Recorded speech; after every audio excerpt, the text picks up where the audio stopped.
So today we're sitting down with Brad Mosell. He's the founder of Dr. Dharma, and he's someone who's taken a really unique path that goes from military aviation to technology within the mental health industry. Like us here at In Time Tech, Brad really does care deeply for people's health. You'll hear a lot about that. And he's going to great lengths to make an impact. And the impact that he's put a name to the impact called Making Good Easy, which I thought was really insightful. You hear more about that. But as you know it from us, we call it creating abundance. So let's dive in. This is a fascinating conversation. You're going to love it.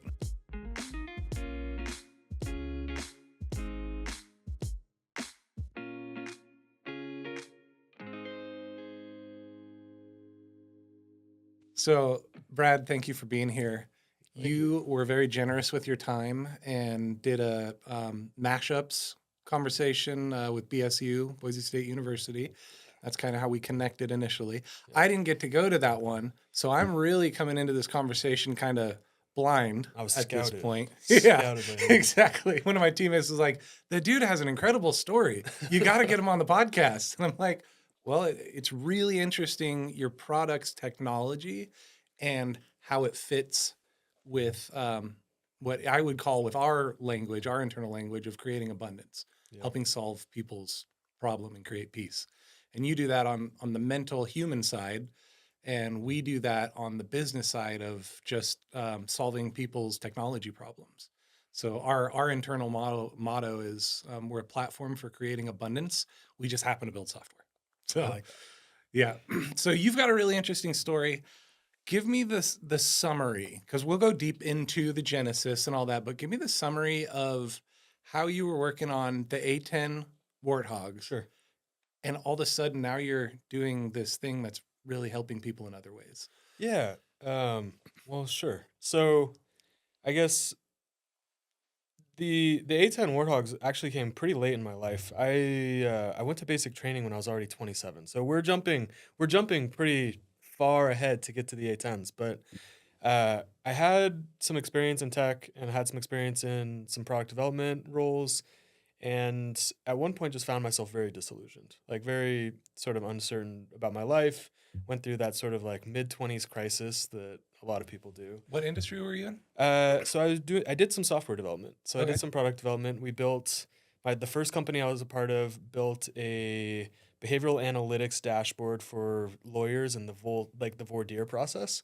So we were actually assessing we're scraping your social feeds to do a quick behavioral analysis using IBM Watson to like indicate whether or not you were pro police or anti police or like pro authority. Psychographic behavioral analysis. Wow. Wow. So I worked on a company like that, and then we did sort of like a seller's dashboard for Amazon retailers. I was working on a little company there. So it had bounced around in tech. But again, found myself kind of at a crossroads in my own personal development and my own life, and went away.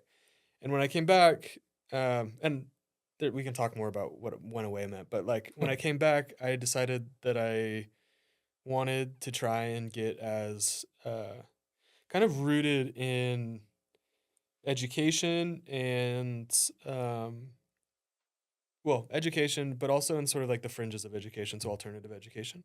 And to date, I still believe this, but the military is one of the largest educational organizations in the world. Sure. In fact, Yeah. I think it is bar none this insane apparatus for so many youth. And so I joined the Idaho Air National Guard at 27, went off to basic training, and so I was in the dorms of the Air Force basic training with a bunch, like 35 guys that were all 18 years old, and me. Fun. Yeah, crazy. And A lot got of old man into jokes. so many, and got into working on A10. So I joined the engine shop for the Idaho Air National Guard, the 124th Fighter Wing, and worked on A10s, and then also used the educational benefits from that to go back to school to get my teaching certificate, get my graduate degree.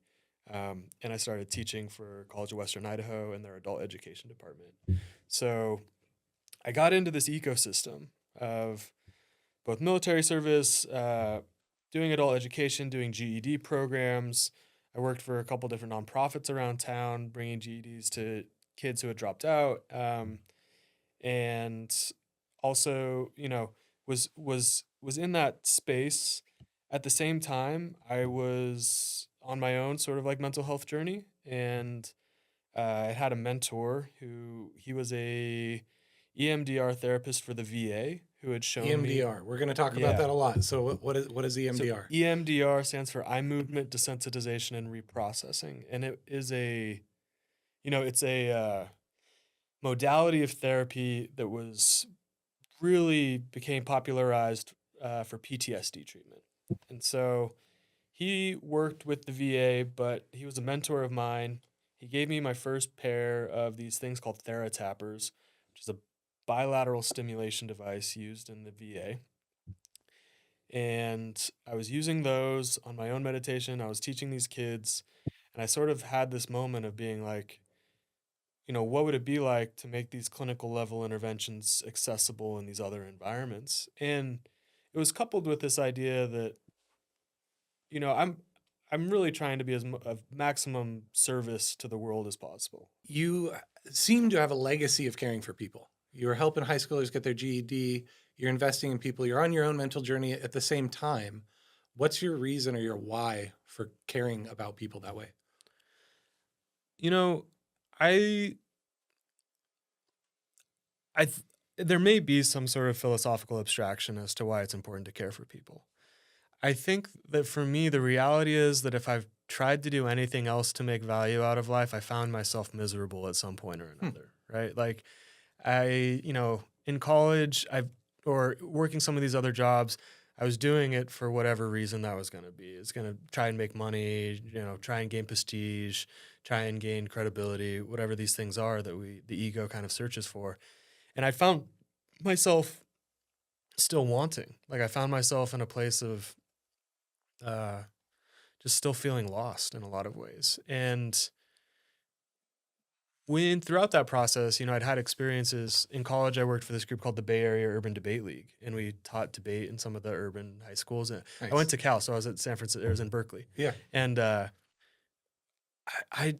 these experiences, they were just so fulfilling, and there was something so real about it. And it was also something so grounding for myself. Like it allowed me to have perspective about my own life. And so I found that to always be this like touchstone. And it's difficult because you do that, and immediately my brain, I live in these extremes. So my brain is like, if you're really going to do that, you need to go be a monk, right? You need to forgo all worldly passions and sacrifice yourself to this way. And so in a lot of ways, what I've tried to do is figure out how to do that while also kind of living in the modern world. Like, how do you do that in the while also being a layman in the today's zeitgeist? So that's sort of this constant conflict, but it's also the genesis of how the company came to be. I also think it's the same ethos that led to the development of in-time tech in some ways, right? I was just in my mind as you were talking, I was thinking about all the similarities we have. We're a certified people first company, which means we care more about culture than money. Yeah. And we have massive amount of leadership that ensures that like if you're showing up miserable to work, we're going to do something. You spend a third of your life sleeping, a third of it at work. And so really that's 50% of your awake hours. And if you're showing up miserable to your role, that's not a way to live life. No. We're meant to have peace is enjoyable. And that's, so as you're sharing your story, it just totally comes to mind for me. I think if you're building solutions to real problems, it naturally leads to some degree of satisfaction. Like there's some degree of utility that comes out of that, and that permeates. So if the goal is always, I want to build real solutions to human problems, like then you get to create all these interesting organizations that solve these problems, right? Totally. If the goal is I want to go make money, you're going to build organizations and solve problems that optimize around a different set of variables. And while that may be successful in one place, it's going to lead to externalities in other areas. And to some extent, like I think every technological advancement probably has some externality. There's problems in some levels, but we navigate that based off of this North Star. Like what's the end goal? Totally. Did it get us closer to that? Our motto is money is required to live. It doesn't solve all the problems, but it creates a lot of them if you don't have it. But love is the reason. And it sounds like cheap marketing. When I first joined the company, I was like, creating abundance, people first. Love is the reason. I was like, this is odd. But now having been here and, being in senior leadership, we care so deeply. It is truly the reason. Like you were sharing earlier, you loved watching or being a part, that impact in people's lives. And I can say the same in other areas, but especially with my team. I totally get to invest in them and coach and lead by example. And it's just an amazing experience. And that is a huge part of the fulfillment that I experience. For sure. So yeah. So I want to get more into the product because tech talks. There's some technology sitting in front of you. Yeah. What's the well, first off, in like you're explaining it to someone that has no idea what bilateral stimulation is, like me. I'm guessing there's probably not a very well-known therapy for most people. So why is that important? And then how did Dharma Doctor come to be?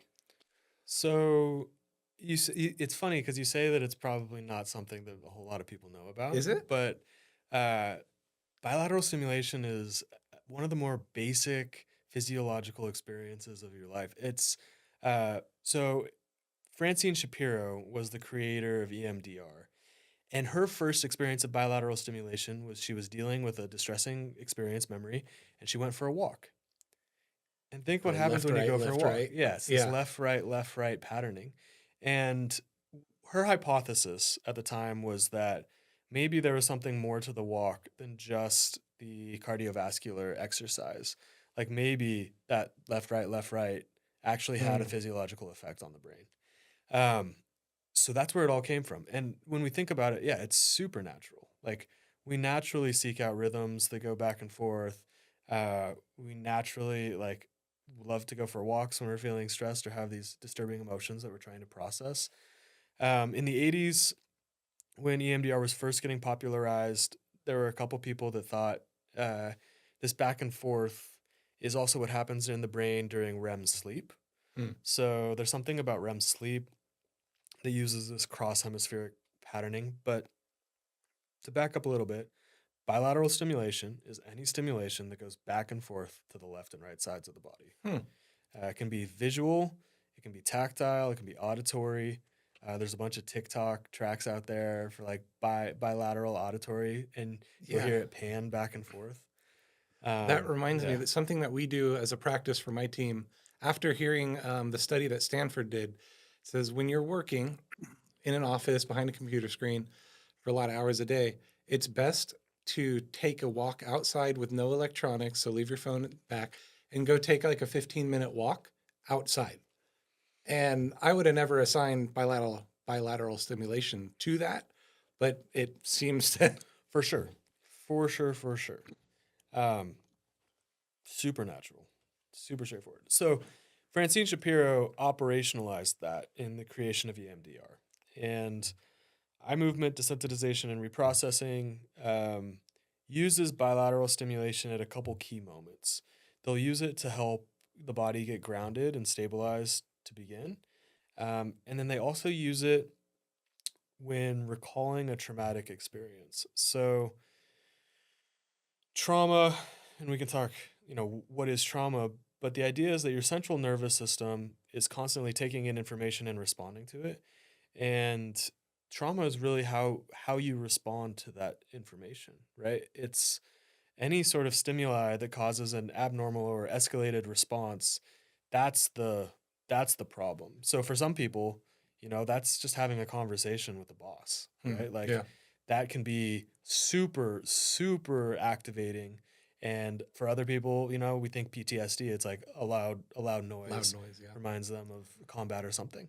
But it's that response of the emotional system. So what EMDR would do is say, hey, if we recall whatever that thing is, that traumatizing event, and then use this bilateral stimulation to help calm the brain, we can actually create new neural pathways that create healthier, grounded behaviors around that same old idea. So your brain, the subconscious, is reacting without us consciously even recognizing it. But this is a way of bypassing your conscious brain to actually kind of like brain hack and force a new experience of this old stimuli. I am so interested in personally trying this. Yeah. I've done a lot of work over the years, but I had a crazy childhood, like tons of trauma, I guess Yeah. you'd use. But I feel like I'm in a great place in life. There's not a lot of negativity. I don't assign power to the past, like, oh, I can't do this thing because that happened. And I'm just in a place where, we have the present. And if we choose to be committed to something, we have the present to do that. And we have a lot of power in the present to act and then plan for the future and act. So that's where my headspace is at. But I'd be really interested in trying this. I mean, it's not, I mean, when it comes to mental health, like there is no silver bullet, there's no one solution. But what I found, I also had a pretty interesting childhood in a lot of ways. There were a couple like key experiences that I moved past, don't bother me, but I saw popping up in other areas. Like I saw fear of uh, authority figures, for example, Mm. or a sensation that like. So at one point, my family,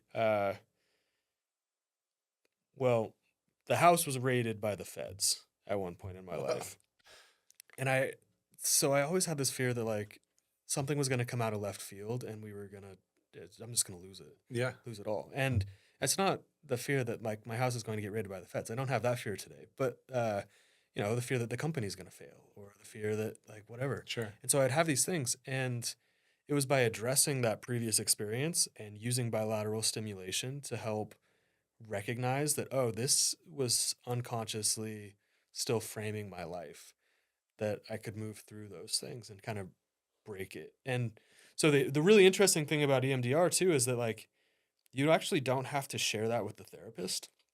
You don't have to express it. You just have to bring it up in your mind.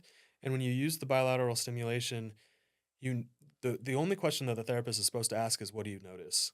Because your brain will actually automatically process through it, and then you have these sort of like mini awakenings where you're like, oh, like that's why. Like that's the thing that's still there. I learned something super interesting from you when I was to prep for this conversation. I had AI scrape some of your blogs and podcasts and pulled out points. And I stopped at the section that said therapists don't actually need to hear your story.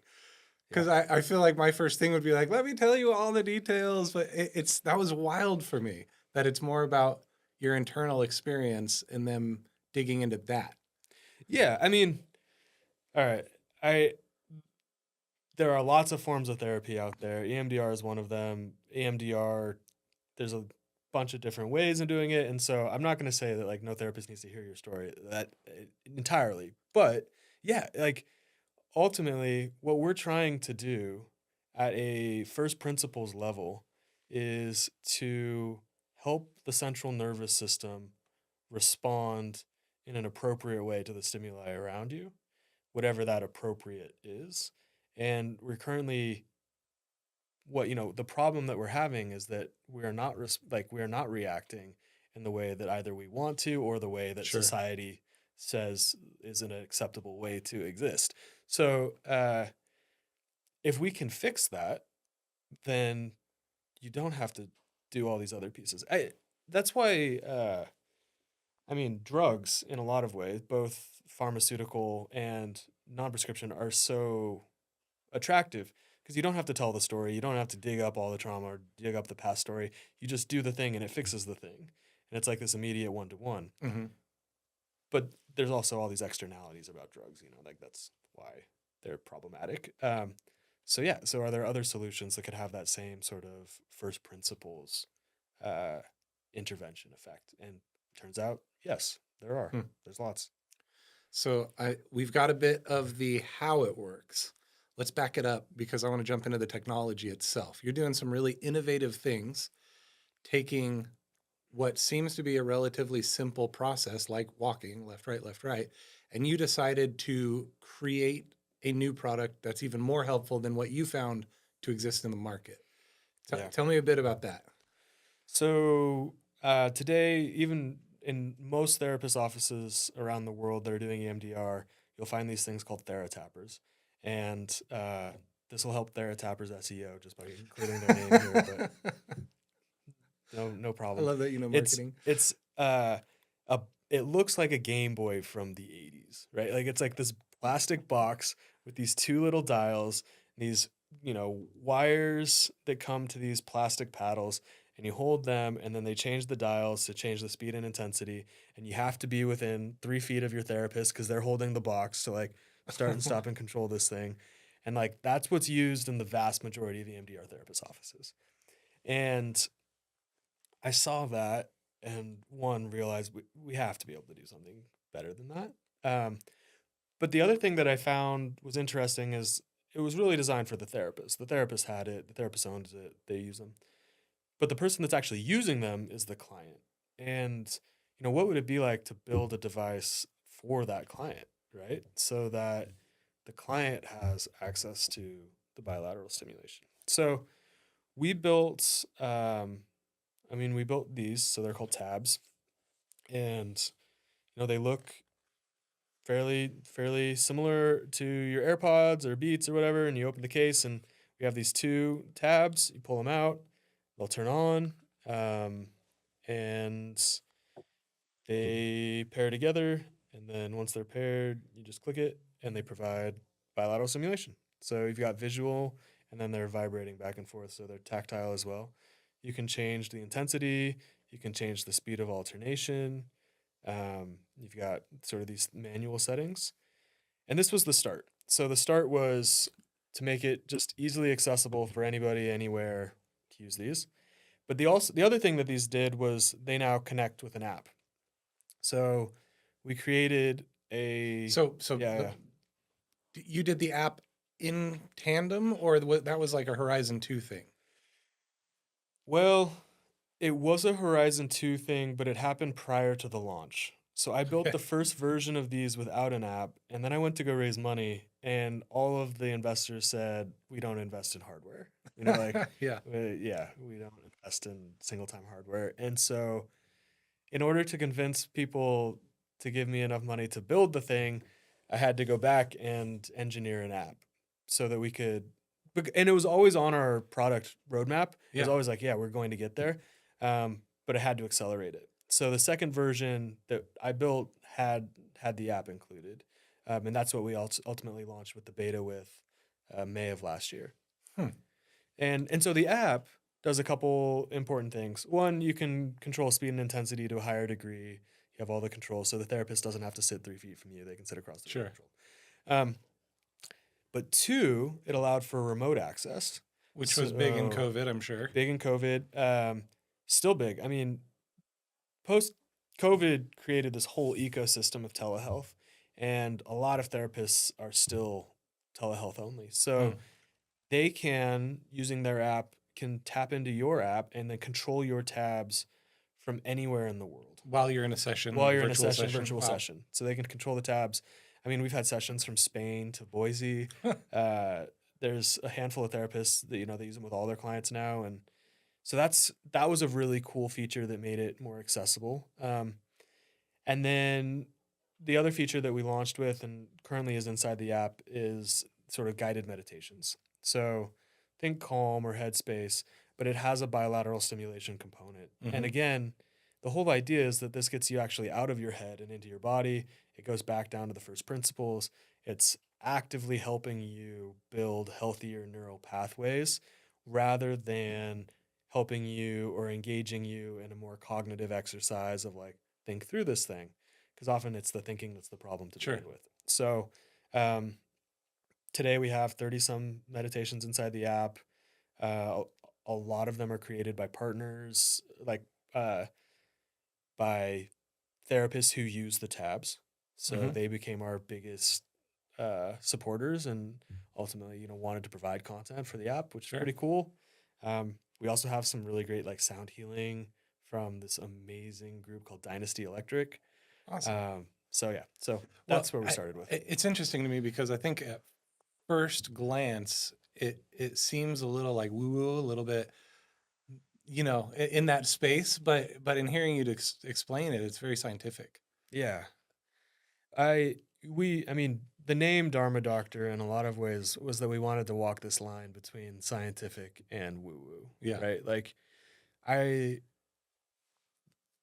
the woo woo is woo woo until we figure out why it works in a lot of ways. It's fair. Now, there is snake oil salesmen in the mental health space too, and you want to avoid that, right? So you don't want to be just, here's some random.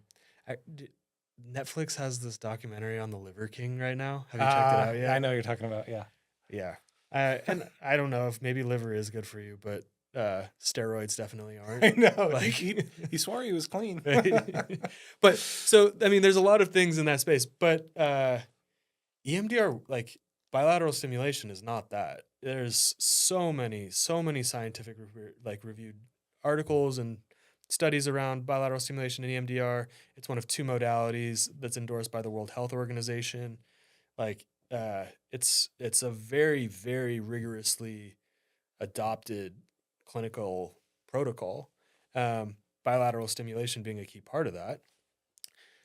But, there was a space, and there is a space still for it to be more adopted commercially and by the consumer market, and like more accessible. Like, it's still sort of been cornered to PTSD in the most limited sense of PTSD treatments. And,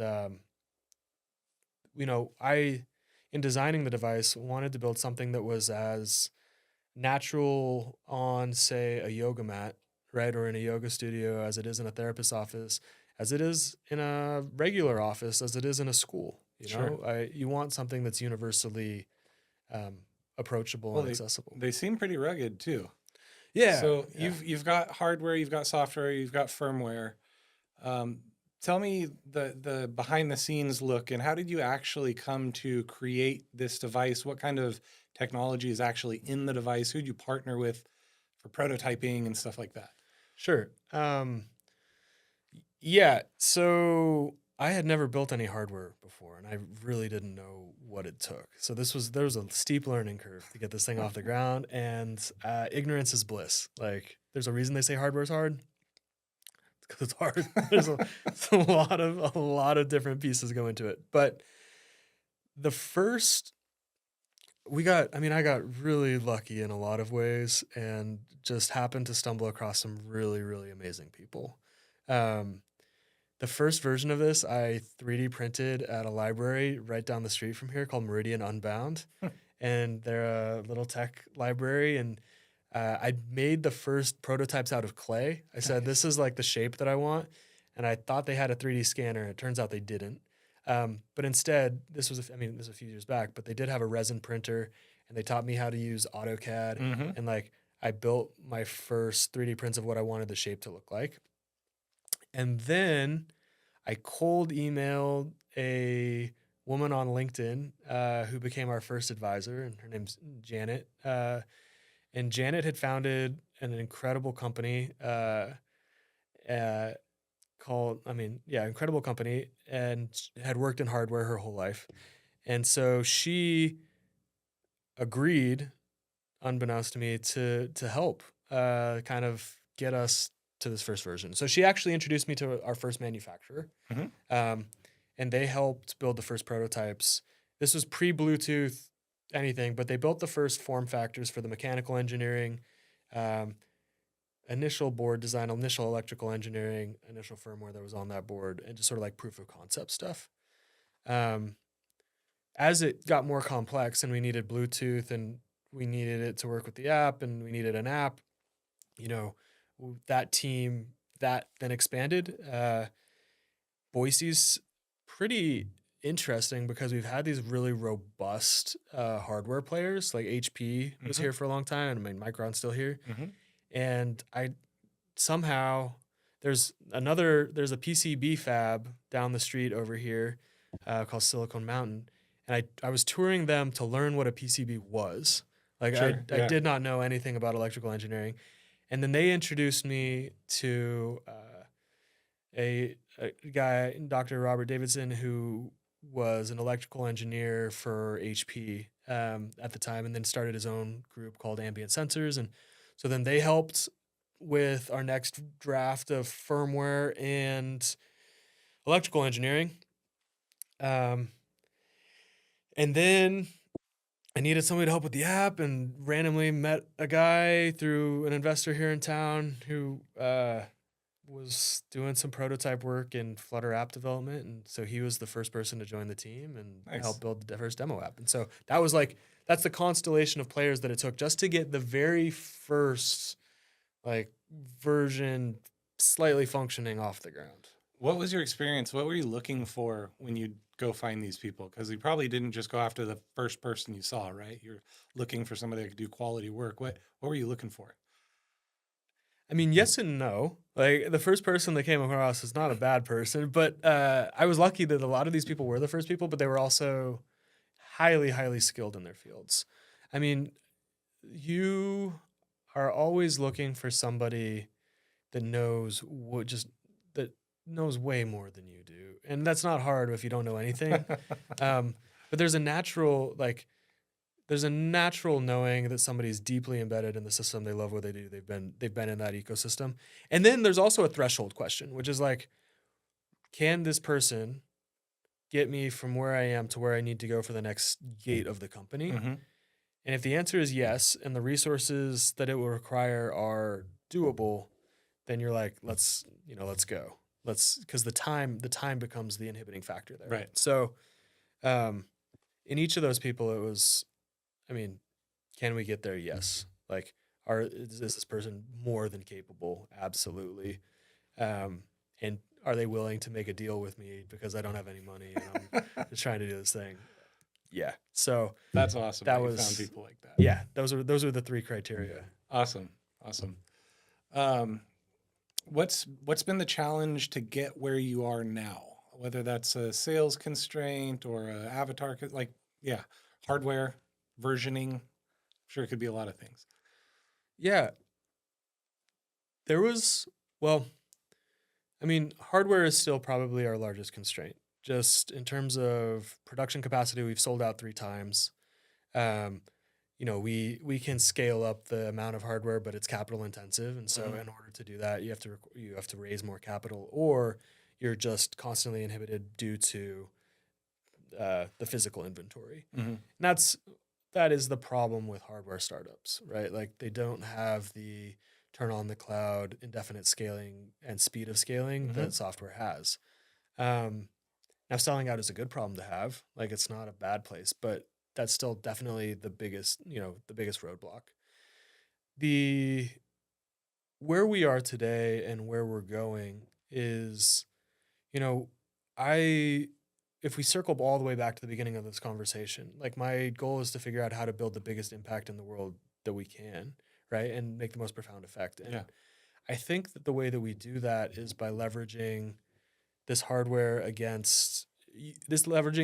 with AI and biometrics. I was going to ask how AI fits into it. So the app will it hook up? Are you going to run the biometrics through the tabs, or are you going to have an ancillary device like a watch or the ring? We're collecting biometrics using Aura or Whoop or your Apple Watch, and we're correlating that against the use of the tabs. But we're kind of building this profile, much like any other app is doing. Mm-hmm. But our hypothesis is that unlike a lot of the other things out there, tabs actually have the ability to change your behavior, right? Like they have the ability to make the intervention possible. They're on the behavioral health side rather than the data collection side. And so there's this super interesting feedback loop where right now you have all this data collection, and then what do you do with that data? Like it might tell you to do something with the behavior, but like there's not a clear adjustment and then you can't really see. You have to have some external adjustment to then see the impact. And we're super interested because tabs could potentially close this loop. Like tabs and AI could close this loop where you could have these patterns and you're getting all this data collection. You're using that to feed the AI that's creating this protocol of hey, let's talk about why your stress levels were higher then, or was something up, builds a pattern. Then it says, hey, like, let's use bilateral stimulation to explore this feeling or explore this idea about yourself, and and potentially build a new neural pathway, and then see what that does to all those measures to begin with. And so if we can close that loop in a individualized way, like, it creates a scalability to behavioral health intervention that Totally. doesn't exist. I mean, we're basically there, right? We're not Yeah. waiting for the next break. It's just a matter of figuring out how to do it. Yeah. Yeah. Figuring out how to do it, and packaging it and building it in a way that, works for the consumer. And so that's kind of where we're focusing all of our attention today. That's awesome. And also, how do you bring therapists into that? Like, how do you build an ecosystem where maybe you can share some of that data with your therapist, or you can share that journey with your therapist, Sure. or they can like see there's some How does whatever that how would is. HIPAA or something like that play into it? Yeah. Yeah. If that's the tricky, like, regulation is a tricky spot. We are right now, and we will forever try to stay on the side of being a wellness device. Mm-hmm. I mean, we have therapists using the device, but in the same way that therapists might use a yoga mat, like, it doesn't make it a medical device. Right. We're not collecting, like, we don't want to be a medical constricted by these medical frame. But What will accomplishing the AI connection and getting all the biometrics and figuring that out, yeah. wouldn't that automatically kind of get you into that realm? Well, I mean, maybe it's interesting. So, Aura and Whoop, for example, are also wellness devices. Like, they're explicitly in all of their disclaimers non-medical devices. Now, that doesn't mean that we're not, like, actively pursuing HIPAA compliance and all of Sure. the data's, like, security that we possibly can. It's very important. But there's also something important about, like, destigmatizing and demedicalizing the idea of mental health. These issues, trauma, central nervous system regulation, like, they're not abnormalities. In fact, they are experiences that every human experiences. And because of that, like, we think that it should be something that every human has access to, you know, at a very generalized consumer level. Like, I want to think of it much more like yoga, or Sure. yoga, or Headspace. One of our board members, she was on the founding team for Headspace, and it was like they took this thing that was kind of very much segmented and then brought it to the masses to be a generalized tool, and we're trying to do the same thing there. That's rad. So it sounds like you have two avatars on the sales and marketing side. You've got therapists, and then you've probably got direct to consumer. What's the split on those? Early on, it was pretty high to the therapists. So we'll call it like 80-20 was the first batch. And each subsequent batch, it's gotten less and less. So today, we're probably at like 40 therapists, 60 consumer, or even less. So it looks like from the Facebook or the meta ads that you're running, you're still mainly targeting the therapists. Is that right? Yeah. So our marketing strategy, in a lot of ways, comes back to this piece of credibility. And bilateral stimulation, in order for us to get the mainstream adoption that we hope to achieve, one of the advantages we have right now is that these therapists are utilizing it in their practice, right? Like, it immediately gives us credibility for as many therapists as possible to be utilizing the tabs. And not only that, but they become our biggest fans and some of the greatest spokespeople for tabs. Oh, I'm sure. Because they use them with their clients. They want their clients to have a pair. They become, they want to spread this message, and they become the educational piece. So a great example, we have a partnership with Canyon Ranch, which is this incredible wellness resort. They've got 4 locations nationwide, but they purchase tabs wholesale. They purchase them by the case. And in one of their sessions, they do these counseling consults, and they show people how to use the bilateral stimulation as part of that. And then they have them for sale inside of the shop. But because they go through that consult, they have a deeper understanding of like, oh, this is what it is. This is how I use it. This is when to use it. It does this great onboarding for us in a lot of ways. Mm-hmm. And so we think of marketing to therapists as really building this onboarding channel for both therapists, but also for their clients.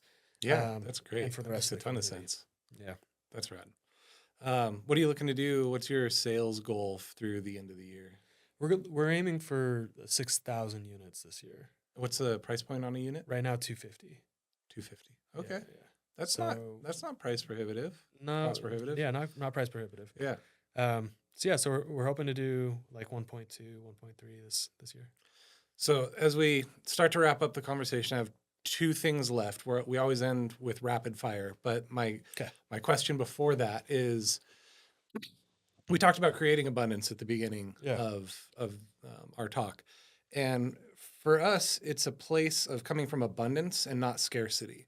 So there's this book called Tribal Leadership. It's a really incredible resource where it goes from these different stages of I suck, life sucks, not bad, we're the best. And then you get to the top that's really like you don't have competitors because there's enough for everybody. And abundance for us isn't just like, okay, the CEO makes a lot of money. It's creating abundance is every employee is stable financially and mentally. And we put a lot of resources into that. And then for our partners, we call them partners. You could say clients, but really we look to be a long-term technology partner with people. We don't really care for the one-offs necessarily. So when we solve problems for our partners, we're creating peace and abundance for them. So that's kind of our ethos. How do you wrap that around what you do? What's your version of creating abundance? I guess. So the phrase that I've always used is to make good easy. Like make good easy. And we, in everything that we're building from the product through the company, the idea is that I want every aspect of that to feed towards that same common goal, right? Whether it's we're using a hybrid work schedule with all of the employees and everybody that's working on the team because at times we need everybody together and that's important, but also like we don't always need everybody together and we want you to have the most efficient way of accomplishing whatever you need to get done.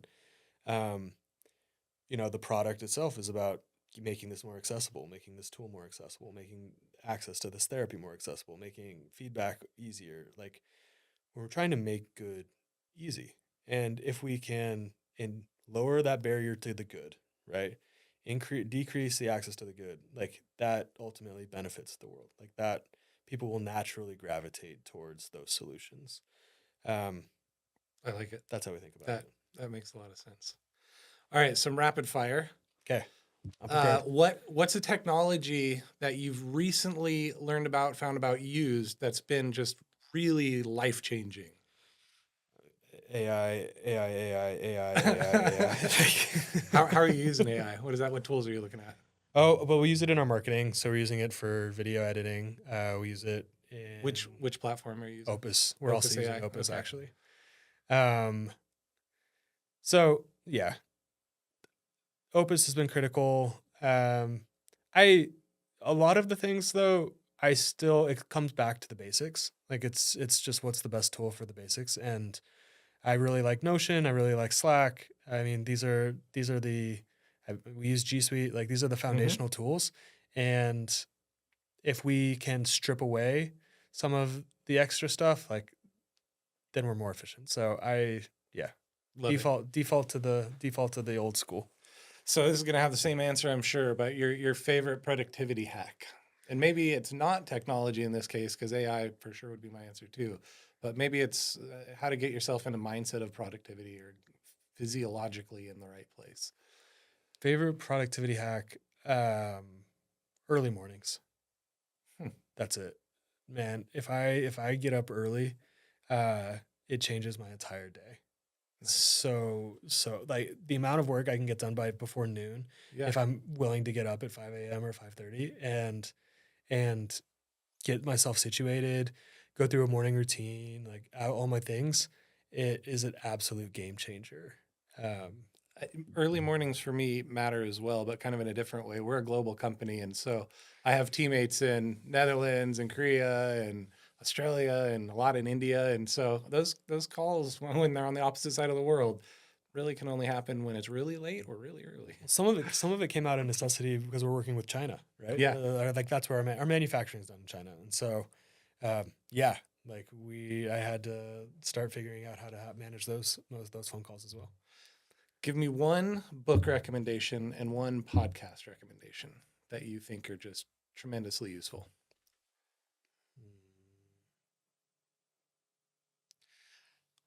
This is my favorite book of all time, Zen and the Art of Motorcycle Maintenance by Robert Pirsig.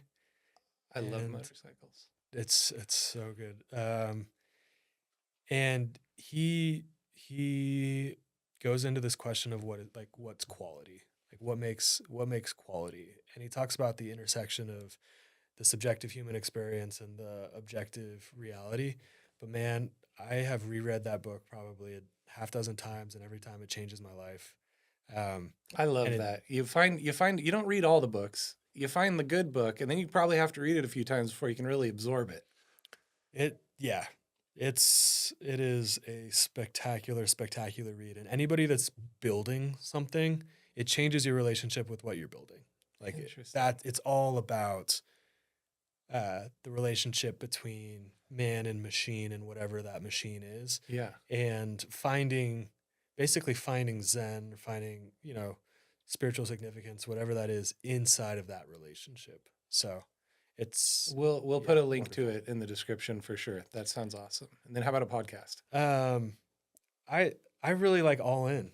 I don't know if I mean, it's trending, but I think those guys they have very sophisticated conversations about important topics, and I appreciate the diversity of opinions around those topics.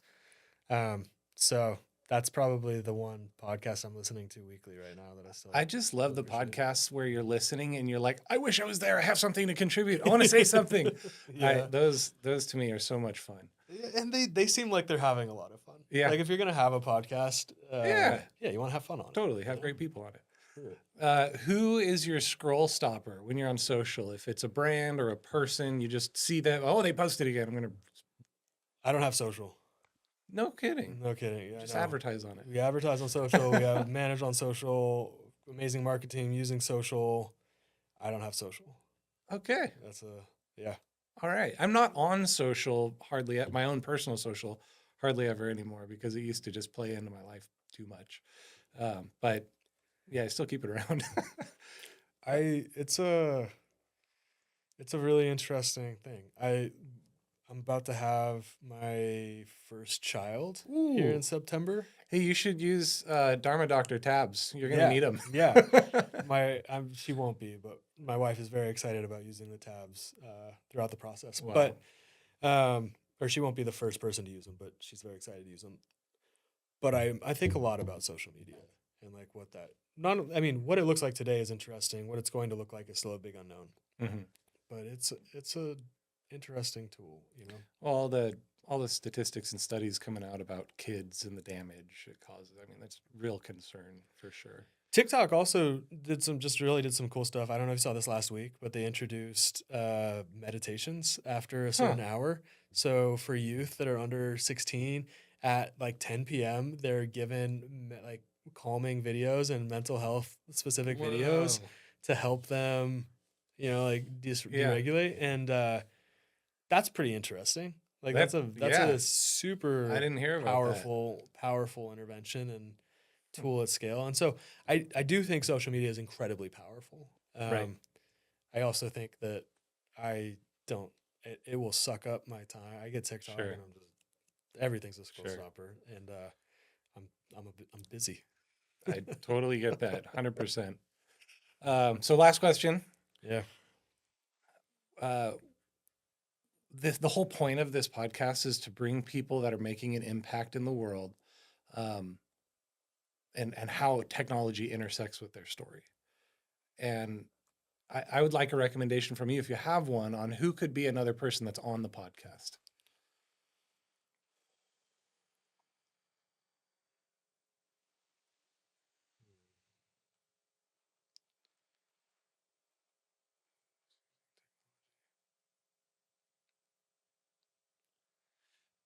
Ashley from Galena Innovations is a pretty amazing woman.